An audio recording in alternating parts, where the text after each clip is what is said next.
कहानी की शुरुआत एक मेंटल हॉस्पिटल को दिखाने से होती है। एक वार्ड ऐसा था जहाँ स्टाफ के कुछ ही लोग जा सकते थे, क्योंकि इस वार्ड में सीरियस किस्म के मरीजों को रखा जाता था, जिनकी दिमागी हालत खराब होने की वजह से वो खतरनाक थे, अपने साथ साथ दूसरों को भी नुकसान पहुँचा सकते थे। इस वार्ड के पास एक छोटा सा कमरा था जहाँ स्टाफ के लोग काम से फ्री होकर आराम करने के लिए बैठ जाते थे। जिसके बाद हम एक डॉक्टर डैनियल को देखते हैं। वो अपनी नई किताब लिखने के लिए इस हॉस्पिटल में सीरियस मरीजों का इंटरव्यू लेने के लिए आए हुए थे, जो सदमे की वजह से दिमागी तौर पर पागल हो गई थी। अब हॉस्पिटल का डॉक्टर डैनियल का वेलकम करता है, क्योंकि उसने भी डैनियल की किताब पढ़ रखी थी जो उसे काफी पसंद आई थी। डॉक्टर ने कहा कि कुछ मरीज ऐसे हैं जो बाकी मरीजों की निस्बत बहुत ज्यादा खतरनाक हैं, पर मैंने अपने 2 गार्ड्स को उनकी निगरानी पर लगाया हुआ है। जबकि डैनियल गार्ड्स को कहता है कि बारी बारी उन मरीजों को लाना शुरू करो। सबसे पहले वो एक लड़की को बुलवाता है जिसने अपनी मॉम को बचपन में ही मार दिया था, इसीलिए उसे पागल कहकर इस हॉस्पिटल में डाल दिया गया। अब उस लड़की ने खाना पीना छोड़ दिया था। जैसे वो इंटरव्यू के लिए आई, डैनियल सब रिकॉर्ड करने लगता है और लड़की से पूछता है कि वो टाइम बताओ जब तुमने अपनी मॉम का खून किया था। इस पर वो लड़की कुछ भी बताने से मना करती है और कहती है कि मैं मरना चाहती हूँ। ये सुनकर डैनियल लड़की की गर्दन पर चाकू रख के उसे जान से मारने की धमकी देता है, जिससे लड़की काफी डर गई और ये देखकर डैनियल समझ गया कि वो मरने वाली बात झूठ कह रही थी। फिर डैनियल लड़की को कहता है कि अगर तुम मुझे अपनी कहानी बताओगी तो मैं तुम्हारी मदद करूँगा। इसलिए वो लड़की अपनी कहानी बताने के लिए मान जाती है।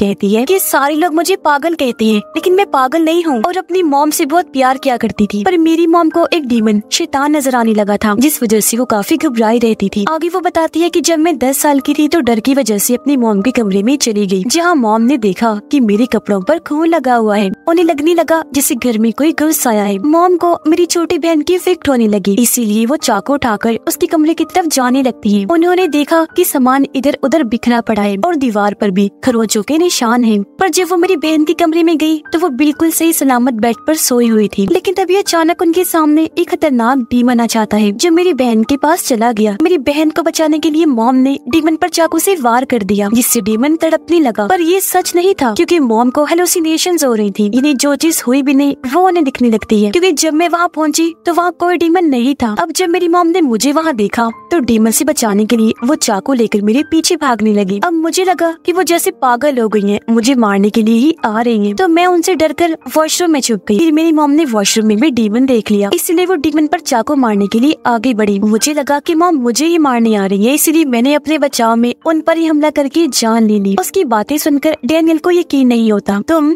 झूठ बोल रही हो, क्योंकि तुम कोई मासूम नहीं हो बल्कि पागल कातिल हो। अपनी मॉम को मारने के बाद तुम बहन को भी मारना चाहती थी ताकि अकेले अपने डैड के साथ रह सको। ये सुनकर लड़की काफी घबरा गई, कंट्रोल से बाहर हो जाती है, इसलिए गार्ड्स आकर उसे पकड़ के वापस वार्ड में ले जाते हैं। इसके बाद डैनियल एक बूढ़े पागल मरीज को बुलाता है जो कि 5 साल से इस हॉस्पिटल में था। ये बूढ़ा मरीज पुलिस को जंगल में मिला था, जिसे अपने बारे में कुछ भी पता नहीं था। बूढ़े मरीज को प्लास्टिक शीट से बहुत डर लगा करता था। अब जब बूढ़े मरीज को डैनियल के सामने लाया गया तो यहाँ वो जानबूझकर उसके सामने प्लास्टिक रैप वाले सैंडविच पैकेट को खोलने लगता है, जो देखकर बूढ़ा मरीज काफी डर गया। अब डैनियल प्लास्टिक शीट से उसे लपेटकर उसकी कहानी बताने का कहता है और इस वजह से भी बूढ़ा आदमी काफी डर जाता है और अब वो उसे अपनी कहानी बताने के लिए राजी हो जाता है। कहता है कि मैं जब छुट्टियां मनाने गया हुआ था तो एक किलर लड़के ने मुझे पकड़ के अगवा कर लिया, फिर मुझे मार कर प्लास्टिक शीट से उसने पूरा बांध दिया, पर मैं मरा नहीं था। किलर लड़का मुझे घसीट कर दफन करने के लिए ले जाने लगा था। आसपास हालांकि लोग खड़े हुए थे, मगर किसी ने भी उस पर ध्यान नहीं दिया, क्योंकि उस दिन हैलोवीन की रात थी और सबको यही लग रहा था कि ये बस किलर वाले हुलिये में है। मगर तभी उसके पास एक ग्रुप आया, क्योंकि उन लोगों को उसकी किलर वाली थीम काफी अच्छी लग रही थी। वो किलर वाले कपड़ों में उन्हें काफी पसंद आया। फिर किलर उनसे कहता है कि मैं अब इस आदमी को दफन करना चाहता हूँ, जिसमें पूरा ग्रुप उसका साथ देने के लिए तैयार हो गया, क्योंकि वो उसकी एक्टिंग से काफी मुतासिर हो गई थी। पर जब ये सारे लोग जंगल में आए तो किलर ने उस पूरे ग्रुप को ही खत्म कर दिया। फिर बूढ़े आदमी को भी प्लास्टिक शीट में लिपटा हुआ ऐसे छोड़ के चला गया, जिस वजह से बूढ़ा मरीज प्लास्टिक शीट से इतना डरता है उससे बुरे बुरे सपने आते हैं। फिर पुलिस बूढ़े आदमी को जंगल से अपने साथ ले आई थी। सब सुनने के बाद डैनियल उसे कहता है कि तुम झूठ बोल रही हो और ये तुम्हारी खुद की ही बनाई हुई कहानी है, क्योंकि तुम इस कहानी के सहारे इस हॉस्पिटल में रहना चाहते हो ताकि तुम फ्री का खाना खाकर आराम से यहाँ जिंदगी गुजार सको। और हाँ,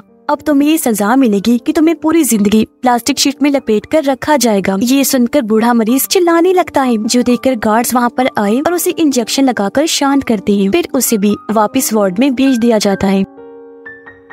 इसके बाद डैनियल अपनी तीसरी मरीज को बुलाता है जो एक आइलैंड से आई थी और पिछले 10 साल से इस हॉस्पिटल में रह रही थी। उसने दरअसल अपनी मंगेतर की दोस्त का खून कर दिया था, मगर जब उसके वकील ने ये साबित किया कि उसे एक दिमागी बीमारी है तो उसे इस मेंटल हॉस्पिटल में डाल दिया गया। पर यहाँ वो लड़की कहती है कि मैंने किसी का खून नहीं किया, बल्कि हम लोगों पर ज़ॉम्बीज़ ने हमला कर दिया था और ज़ॉम्बीज़ के बुरे बुरे सपने भी मुझे आते हैं। तो अब यहाँ डैनियल के कहने पर वो भी अपनी कहानी बताने लगती है। कहती है कि मेरा मंगेतर एक ऐसी जगह पर रहा करता था जहाँ आस-पास ज़ॉम्बीज़ रहती थी। मेरा मंगेतर मुझसे बहुत प्यार किया करता था, मुझे याद करता था, मगर एक दिन उसे एक लड़की दिखी जो ज़ॉम्बी से बचकर भाग रही थी। मेरा मंगेतर उसे घर के अंदर ले आया, मगर उसने अपने घर में भी एक ज़ॉम्बी को बांधा हुआ था, जिसके सामने ही मंगेतर ने कुछ दिन के बाद उस लड़की को फेंक दिया और इस तरह उसकी मौत हो गई थी। ये सुनकर डैनियल कहता है कि झूठ बोल रही हो तुम, दरअसल तुम्हें पता चल गया था कि उस लड़की की तुम्हारे मंगेतर के साथ दोस्ती हो गई है, इसलिए तुमने खुद ही उसे मार दिया। जिसके बाद ये सारी ज़ॉम्बी वाली कहानी बना दी। तुमने अपनी ज़ॉम्बी वाली बात को सच साबित करने के लिए उस लड़की का सर भी काटा था, है ना? ये सुनकर लड़की को बहुत गुस्सा आया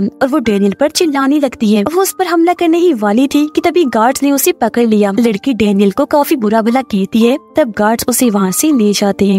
अगली बारी न्यूजीलैंड की रहने वाली एक लड़की की थी जो 15 साल की उम्र से इस हॉस्पिटल में थी। वो काफी उल्टी सीधी हरकतें किया करती थी, जो देखकर उसकी मॉम डैड काफी तंग आ गई। हालांकि उसका इलाज भी करवाया गया, लेकिन वो ठीक नहीं हुई, तो मजबूरन उसकी मॉम डैड ने उसे इस मेंटल हॉस्पिटल में दाखिल करवा दिया। इस लड़की पर भी ये इल्जाम था कि उसने अपनी दोस्त का खून किया है, पर ये लड़की कहती है कि मैंने उसे नहीं मारा, बल्कि उसने खुद अपनी जान ली। मैंने तो बस उसे दफनाया था, इसलिए सारा इल्जाम मुझ पर आ गया कि जब मैं 12 साल की थी तो मेरी दोस्त अचानक गायब हो गई थी। इस वजह से उसकी मॉम डैड काफी परेशान हो गई। एक दिन जब मैं अपनी मॉम डैड के साथ बाहर गई तो मेरी नजर एक शॉवल बेंची पर गई, जो मैंने खरीदने की जिद की, पर किसी ने भी मेरी बात नहीं मानी। लेकिन मैं वो कैसे भी करके खरीदना चाहती थी, इसलिए मैं चोरी करके और पागल बनाकर पैसे इकट्ठे करने लग गई थी। ढेर सारे पैसे आते ही मैंने शॉवल बेलचा खरीद ही लिया। अब उसके कमरे में हम उसकी दोस्त की लाश को देखते हैं। वो उसे उठाकर बाहर सहन में आई, शॉवल से गड्ढा खोदा और उसमें दफन कर दिया। ये सारी कहानी सुनकर डैनियल पूछता है, अच्छा ये बताओ तुम्हारी दोस्त ने अपनी जान क्यों ली थी? इस पर वो लड़की कहती है कि मुझे नहीं पता, मैं कोई डॉक्टर नहीं हूँ, ये बात डॉक्टर्स को पता होनी चाहिए। इस पर डैनियल कहता है, बहरहाल जो भी है तुम झूठ बोल रही हो, अपनी दोस्त को तुमने ही मारा है। तुम सोचती हो कि ये कहानी बनाकर यहाँ से आजाद हो जाओगी,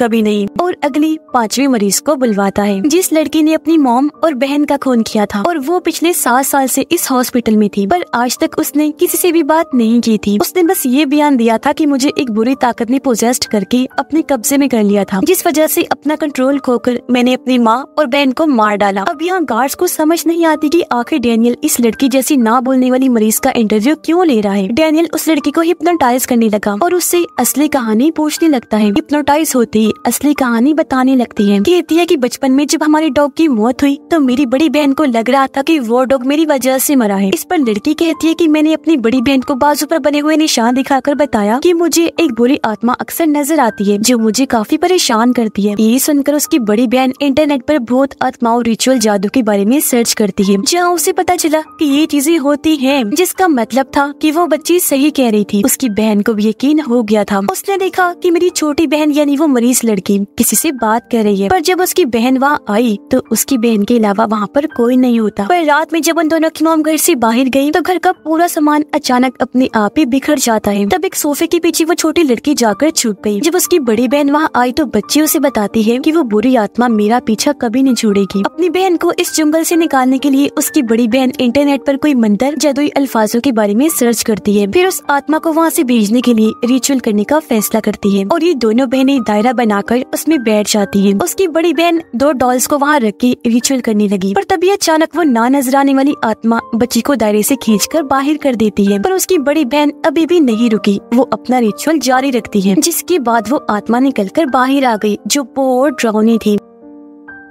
वो अब छोटी बच्ची के पास गई। इससे पहले उसे मारती बड़ी बहन सामने आ गई और अब वो एक पत्थर उठाकर डॉल के सर पर दे मारती है, जिससे उस आत्मा के सर पर भी चोट लग गई। वो बुरी तरह तड़पने लगी और वहाँ से भाग जाती है। तब तक इनकी मॉम भी आ गई थी और अब रात को जब बड़ी बहन की आँख खुली उसने देखा कि मेरी छोटी बहन अपने बिस्तर पर नहीं है। वो काफी घबरा गई। सारी बात बताने के लिए अपनी मॉम के पास जाती है, पर सामने अपनी मॉम की लाश देखकर वो सुन पड़ जाती है, क्योंकि उसकी मॉम को किसी ने बहुत बेदर्दी से मार डाला था। तभी वो अपनी छोटी बहन को यहाँ देखती है जो भी अजीब हालत में थी और उसने हाथ में शॉवल पकड़ा हुआ था जो देखने से लग रहा था कि उसने अपनी मॉम को मारा है। जिसके बाद वो अपनी बड़ी बहन पर भी शॉवल से हमला करती है और ये सीन प्रेजेंट टाइम में वापस आ जाता है जहाँ वो मरीज लड़की काफी चिल्ला रही थी और बार बार डैनियल से पूछती है कि आखिर मैंने आपको क्या बताया, क्योंकि हिप्नोटाइज होने की वजह से उसे कुछ भी याद नहीं था। अब उसे बोलता हुआ देखकर गार्ड्स काफी चौंक गए। पर यहाँ डैनियल कहता है कि ये भी पागल किलर है, इसलिए गार्ड्स उसे उठाकर वहाँ से ले जाते हैं। और अब अगले मरीज को बुलाया गया जिसका नाम डेमन था और उसे वेम्पायर्स पर यकीन होता है क्योंकि वो एक वेम्पायर हंटर था, वेम्पायर्स का शिकार करने वाला। उसने अपने साथ एक काफी खतरनाक और बहादुर आदमी को शामिल करके वेम्पायर्स को मरवा दिया और क्योंकि इतने सारे लोगों को उसने मारा था इसीलिए उसे पागल कहकर इस मेंटल हॉस्पिटल में कैद कर दिया गया। पर डेमन का कहना था कि मैंने जितने भी लोगों को मारा है वो सभी वेम्पायर्स थे। अब यहाँ के गार्ड्स डेमन से काफी डरा करती थी क्योंकि वो काफी खतरनाक किलर था। डेमन डैनियल को कहता है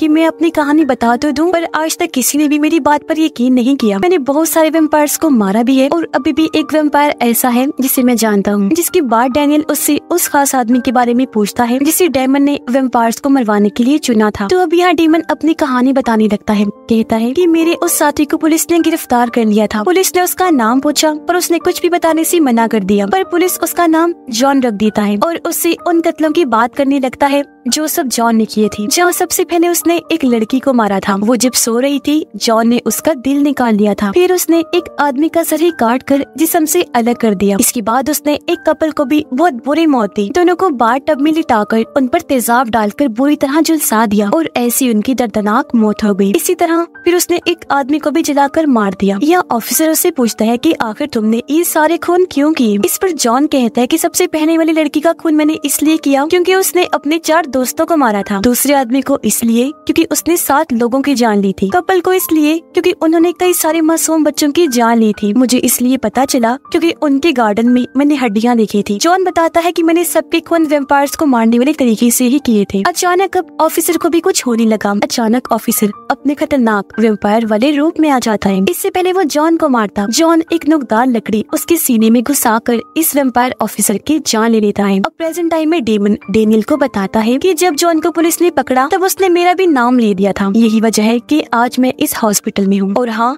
मेन वेम्पायर जो सभी वेम्पायर्स का हेड है वो अभी भी जिंदा है। इससे पहले हम उसे मारते पुलिस ने हमें पकड़ लिया। डेमन की कहानी से डेनियल काफी मुतासिर हुआ। वो डेमन को कहता है कि तुम बाकी मरीजों से बिल्कुल अलग हो, तुमसे मिलकर मुझे बहुत अच्छा लगा। जिसके बाद डेमन को भी वापस वार्ड में भेज दिया जाता है और इस तरह उसने 6 मरीजों का इंटरव्यू ले लिया था।